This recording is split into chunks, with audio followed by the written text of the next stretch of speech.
Adanya laporan masyarakat terkait pengelolaan dana Palang Merah Indonesia atau PMI Kota Palembang, Kejari Palembang Rabu 10 Juli 2024 melakukan pemeriksaan terhadap 6 orang tersangka yang merupakan pengurus PMI Kota Palembang, yakni AZ, FA, M, SA, L, dan juga H. Dari pantauan PAL TV terlihat SA keluar dari gedung Kejari Palembang pada pukul setengah 10 pagi. Saat ditanya dalam rangka apa kedatangannya ke Kejari Palembang, dirinya mengatakan memenuhi undangan Kejari Palembang terkait kasus PMI Kota Palembang. Dari informasi yang dihimpun, SA diperiksa Kejari Palembang dalam kapasitasnya sebagai Ketua Bidang Organisasi PMI Palembang. Kedatangan kita Pak ke Kejari Pak. Tanggapannya Pak? Memenuhi undangan. Undangan apa nih Pak? Ya, yang kemarin lah. Terkait PMI Pak ya? Oke ya. Dari jam berapa Pak kita datang Pak?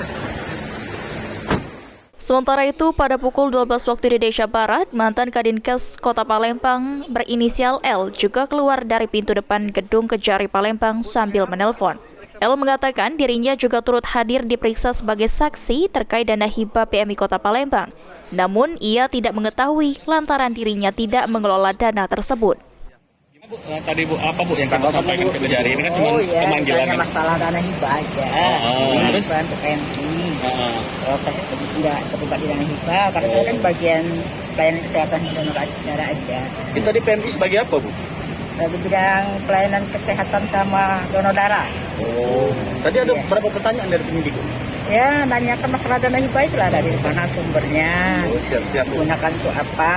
Ibu sendiri tahu atau dana hibah? Kalau dana hibah kan saya tidak mengelola dana. Kalau saya Kalau apa-apa, Bang? tahu. Oh, Ibu terkait donor darah Bu ya? Iya, terkait itu.